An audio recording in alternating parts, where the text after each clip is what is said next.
ಮಧ್ಯಾಹ್ನದ ಭೋಜನದ ಬಳಿಕ ಪಾದಯಾತ್ರೆ ಮತ್ತೆ ಶುರುವಾಗ್ತಾ ಇದೆ. ಮೈಸೂರು ಚಲೋದಲ್ಲಿ ಯುವ ನಾಯಕರು ಸಂಚಲನ ಮೂಡಿಸ್ತಾ ಇದ್ದಾರೆ.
ಹಿಂದುಳಿದವರಿಗೆ ಈ ಕಾಂಗ್ರೆಸ್ ಪಕ್ಷ ಏನನ್ನೂ ಕೂಡ ಮಾಡಿಲ್ಲ, ಕೇವಲ ಚುನಾವಣೆಗೆ ವೋಟ್ ಬ್ಯಾಂಕ್ ಆಗಿ ಬಳಸಿಕೊಳ್ತಿದ್ದಾರೆ ಅಷ್ಟೇ ಅಂತ ಕಾಂಗ್ರೆಸ್ ವಿರುದ್ಧ ಯುವ ನಾಯಕ ನಿಖಿಲ್ ಕುಮಾರಸ್ವಾಮಿ ಕಿಡಿಕಾರಿದ್ರು. ಹಗರಣ ಮುಚ್ಚಿ ಹಾಕೋದಕ್ಕೆ ಜನಾಂದೋಲನ ಸಭೆ ಮಾಡ್ತಿದ್ದಾರೆ ಅಂತ ವಾಗ್ದಾಳಿ ನಡೆಸಿದ್ರು. ಇನ್ನು ಎರಡನೇ ದಿನದ ಪಾದಯಾತ್ರೆ ಬಗ್ಗೆ ನಿಖಿಲ್ ಕುಮಾರಸ್ವಾಮಿಯನ್ನ ನಮ್ಮ ಪ್ರತಿನಿಧಿ ಮಂಜುನಾಥ್ ಮಾತಾಡಿಸಿದ್ದಾರೆ. ಏನು ಹೇಳಿದ್ದಾರೆ ಅವರು ನೋಡೋಣ. ಮೈಸೂರು ಚಲೋ ಪಾದಯಾತ್ರೆ ಇವತ್ತು ಎರಡನೇ ದಿನಕ್ಕೆ ಕಾಲಿಟ್ಟಿರುವಂತದ್ದು. ಇನ್ನೇನು ಕೆಲವೇ ಕ್ಷಣಗಳಲ್ಲಿ ರಾಮನಗರವನ್ನು ಕೂಡ ನಾವು ತಲುಪ್ತೇವೆ. ನಮ್ಮ ಜೊತೆ ಮಾತನಾಡಲಿಕ್ಕೆ JDS ಯುವ ಘಟಕದ ರಾಜ್ಯಾಧ್ಯಕ್ಷರಾದಂಥ ನಿಖಿಲ್ ಕುಮಾರಸ್ವಾಮಿ ಅವರು ಇದ್ದಾರೆ. ಬನ್ನಿ ಅವ್ರನ್ನೇ ಮಾತಾಡ್ತಾ ಹೋಗ್ತೀನಿ. ಸರ್, ಇವತ್ತು ಏನು ಎರಡನೇ ದಿನದ ಪಾದಯಾತ್ರೆ ಮಧ್ಯಾಹ್ನದ ಹಂತಕ್ಕೆ ತಲುಪಿರುವಂಥದ್ದು, ಇನ್ನೇನು ಕೆಲವೇ ಕ್ಷಣಗಳಲ್ಲಿ ರಾಮನಗರ ಕೂಡ ತಲುಪುವಂಥದ್ದು. ಸರ್, ಸಾಕಷ್ಟು ಜನ ಕಾರ್ಯಕರ್ತರು ತಮಗೆ ಸಪೋರ್ಟ್ ಅನ್ನ ಮಾಡ್ತಿರುವಂಥದ್ದು. ಈಗಾಗಲೇ ಎರಡನೇ ದಿನದ ಪಾದಯಾತ್ರೆಗೆ ಮಾನ್ಯ ಕುಮಾರಣ್ಣವರು ಬಂದು ಬಿಡದಿಯಲ್ಲಿ ಸ್ವಾಗತ ಭಾಷಣದಲ್ಲಿ ಮಾತನಾಡಿ ಹೊರಟಿದ್ದಾರೆ.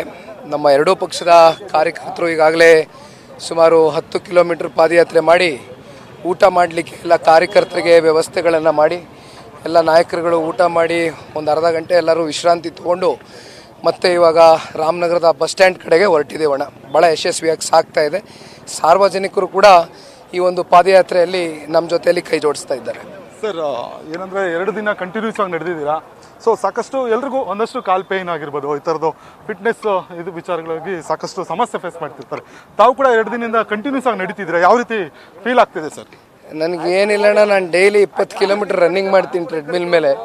ಸೊ ಹಾಗಾಗಿ ನನಗೆ ಜಸ್ಟ್ ಆಚೆ ಕಡೆ ಪಾದಯಾತ್ರೆ ಮಾಡ್ತಾ ಇದ್ದೀವಿ, ಅಷ್ಟೇ ಕಿಲೋಮೀಟರ್ ಕವರ್ ಅಪ್ ಮಾಡ್ತಾ ಇದ್ದೀವಿ. ಅಂಥದ್ದೇನು ವ್ಯತ್ಯಾಸ ಏನು ಕಾಣ್ತಾ ಇಲ್ಲ. ಈಗ ನೀವು ಕೂಡ ಇವತ್ತು ವಾಕ್ ಮಾಡಬೇಕಾದ್ರೆ ಒಂದಷ್ಟು ಜಾಗಿಂಗ್ ಕೂಡ ಮಾಡಿರುವಂಥದ್ದು ತಮ್ಮ ಶಾಸಕರ ಜೊತೆಗೆ ಕಾರ್ಯಕರ್ತರ ಜೊತೆಗೆ, ಇದು ಕಾರ್ಯಕರ್ತರು ಕೂಡ ಸಾಕಷ್ಟು ಹುಮ್ಮಸ್ಸು ತಂದುಕೊಟ್ಟಿರುವಂಥದ್ದು ಸರ್. ಈಗ ಏನಾಗುತ್ತೆ, ಕೆಲವೊಂದಷ್ಟು ಟೈಮ್ ಆದಮೇಲೆ ಕಾರ್ಯಕರ್ತರಿಗೆ ಒಂದು ಚೀರ್ ಅಪ್ ಮಾಡಬೇಕಾಗ್ತದೆ. ಎಲ್ಲರ ಒಂದು ಮುಖದಲ್ಲಿ ಮತ್ತೆ ಏನಾದರೂ ಒಂದು ಎನರ್ಜಿ ಕ್ರಿಯೇಟ್ ಮಾಡಲಿಕ್ಕೆ ಸುಮ್ಮನೆ ಎಲ್ಲರೂ ಒಂದಷ್ಟು ದೂರ ಹೋಗೋಣ ಅಂತ ಜೊತೆಗೂಡಿ ಎಲ್ಲರೂ ಸುಮ್ಮನೆ ಒಂದು ಹೆಜ್ಜೆ ಹಾಕಿದ್ವಿ ಅಷ್ಟೇ. ಇನ್ನು ಸೀರಿಯಸ್ ನೋಟು ಸರ್, ಈಗ ತಾವು ಪಾದಯಾತ್ರೆ ಮಾಡ್ತಿರೋಂಥ ವಿಚಾರ ಸಾಕಷ್ಟು ಗಂಭೀರವಾದಂಥದ್ದು. ಯಾಕಂದರೆ CM ಕುಟುಂಬದ ವಿರುದ್ಧವೇ ಈ ರೀತಿ ಒಂದು ಆರೋಪ ಬಂದಿದೆ. ಜೊತೆಗೆ ವಾಲ್ಮೀಕಿ ಹಗರಣ ಆಗಿರ್ಬೋದು, ಜೊತೆಗೆ ಇವತ್ತು ಕೂಡ ಒಂದು ಏನು ಸಬ್ ಇನ್ಸ್ಪೆಕ್ಟರ್ ಆತ್ಮಹತ್ಯೆ ಮಾಡ್ಕೊಂಡಿರುವಂಥದ್ದು, ಈ ಎಲ್ಲ ವಿಚಾರಗಳನ್ನು ನೋಡಿದಾಗ ಯಾವ ರೀತಿ ಇದನ್ನು ವಿಶ್ಲೇಷಣೆ ಮಾಡ್ತೀರಾ ಸರ್? ತಾವು ಹೇಳ್ದಂಗೆ ಏನು ಪರಿಶಿಷ್ಟ ಜಾತಿ ಮತ್ತು ಪರಿಶಿಷ್ಟ ಪಂಗಡ ಹಾಗೂ ಅಹಿಂದ ಹೆಸರಲ್ಲಿ ಇವತ್ತು ಮಾನ್ಯ ಸಿದ್ದರಾಮಣ್ಣ ಅವರು ಇಷ್ಟು ವರ್ಷಗಳ ಕಾಲ ರಾಜಕಾರಣದಲ್ಲಿ ಇವತ್ತು ಭದ್ರ ಬನಾದಿಯನ್ನು ಹಾಕ್ಕೊಂಡಿದ್ರು.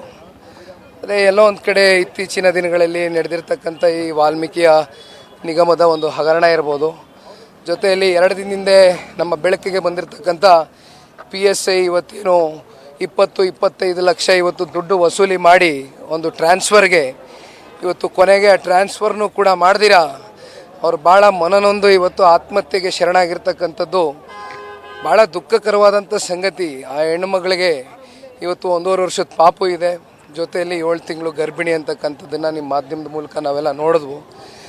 ಇವೆಲ್ಲ ನೋಡಿದಾಗ ಇವತ್ತು ಅಹಿಂದ ಹೆಸರಲ್ಲಿ ಇವತ್ತೇನು ಸಿದ್ದರಾಮಣ್ಣ ಅವರು ಸರ್ಕಾರವನ್ನು ಮಾಡ್ತಾ ಇದ್ದಾರೆ, ಮುಖ್ಯಮಂತ್ರಿಗಳಾಗಿದ್ದಾರೆ. ನಿಜಕ್ಕೂ ಕೂಡ ಇದು ಭಾಳ ಖಂಡನೀಯ. ಇದು ಕಾಂಗ್ರೆಸ್ ಪಕ್ಷ ಯಾವ ರೀತಿ ಕಳೆದ 70-75 ವರ್ಷದಿಂದ ದೀರ್ಘಕಾಲದಿಂದ ಸ್ವತಂತ್ರ ಬಂದಾಗಿಂದನೂ ಅತಿ ಹೆಚ್ಚು ಆಡಳಿತ ಮಾಡಿರ್ತಕ್ಕಂಥ ಪಕ್ಷ. ಅವತ್ತಿನಿಂದನೂ ಇವತ್ತಿನವರೆಗೂ ನಾವೆಲ್ಲ ಪರಿಶಿಷ್ಟ ಪಂಗಡ ಪರಿಶಿಷ್ಟ ಜಾತಿಗೆ ಭಾಳ ದೊಡ್ಡ ಮಟ್ಟದಲ್ಲಿ ಏನೋ ಮಾಡಿಬಿಟ್ಟಿದ್ದೀವಿ ಅಂತಕ್ಕಂಥದ್ದು ಚರ್ಚೆ ಮಾಡ್ತಾರೆ. ಕೇವಲ ಆ ಒಂದು ಸಮುದಾಯವನ್ನು ಇವರು ವೋಟ್ ಬ್ಯಾಂಕ್ ಆಗಿ ಇಟ್ಕೊಳ್ತಕ್ಕಂಥದ್ದಕ್ಕೆ ಮಾತ್ರ ಚುನಾವಣೆ ಸಂದರ್ಭಗಳಲ್ಲಿ ಬಳಸ್ತಾ ಇದ್ದಾರೆ. ಬಿಟ್ಟರೆ ಸಾಮಾಜಿಕವಾಗಲಿ, ಆರ್ಥಿಕವಾಗಲಿ, ಶೈಕ್ಷಣಿಕವಾಗಲಿ ಯಾವುದೇ ರೀತಿ ಅವ್ರಿಗೆ ಶಕ್ತಿ ತುಂಬಿಸ್ತಕ್ಕಂಥ ಕೆಲಸವನ್ನು ಇಲ್ಲಿವರೆಗೂ ಈ ಕಾಂಗ್ರೆಸ್ ಪಕ್ಷ ಮಾಡಿಲ್ಲ. ನ್ಯೂಸ್ ಫಸ್ಟ್ ನಿರ್ಭೀತಿಯಿಂದ ನಿಮ್ಮ ಪರವಾಗಿ.